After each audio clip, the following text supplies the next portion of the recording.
নমস্কার বন্ধুরা, আজকে একটা খুব উপকারী পদ রান্না করব। সজনা ফুল।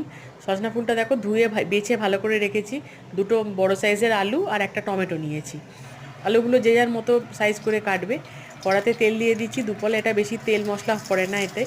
অল্প একটুখানি পাঁচ ফোড়ন, একটা শুকনো লঙ্কা আর একটা তেজপাতা, জাস্ট এইটুকুনি ফোড়ন লাগে এতে। এবার আলু আর টমেটোটা একসাথেই তুলে দেবো, দিয়ে অল্প সামান্য একটুখানি ভাজবো। এতে কোনো তো মশলা নয়, ভাজাভুজি বেশি চলে না এটা। অল্প একটুখানি ভেজে তাতে 1 চামচ মতো লঙ্কা বাটা দিচ্ছি। ঝালটাও পরিমাণ মতোই দেবে, বেশি ঝাল নয়।